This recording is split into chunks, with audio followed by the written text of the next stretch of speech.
Welcome to Mr. Criminology, where we share for you to learn and succeed. In this video, we will be discussing Article 165 or selling of false or mutilated coins without connivance. Selling of false or mutilated coin without connivance. Under Article 165, the crime of selling of false or mutilated coin without connivance is committed by any person who knowingly, although without the connivance with the counterfeiters, importers, or mutilators, possesses false or mutilated coin with intent to utter the same or shall actually utter such coin. Dalawang acts ang pinaparusahan dito, possession and utterance of false or mutilated coins. Let us discuss possession. May tatlong elements ito para maging liable ka under Article 165. First, possession, which includes constructive possession. Mayroon kang false or mutilated coin. Yung possession dito ay hindi lang yung literal na hawak mo yung coin. Pwedeng nasa bahay nyo lang ito at may access ka anytime. Or pwedeng pinatago mo sa iba at anytime pwede mo siyang bawiin. Second element, with intent to utter.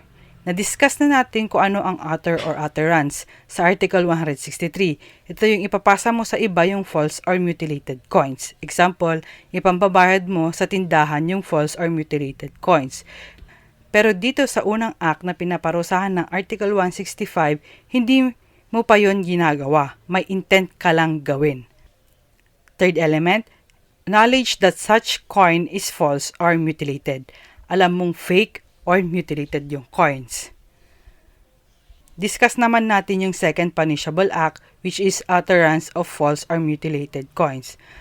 Itong act naman na to may dalawang elements. First, actually uttering a false or mutilated coin, and second, knowledge that such coin is false or mutilated. Sa possession sa first punishable act, may intent ka lang to utter. Dito sa second, ginawa mo na yung utterance. Example, pinangbayad mo, pinangsukli, or simply giving it to others.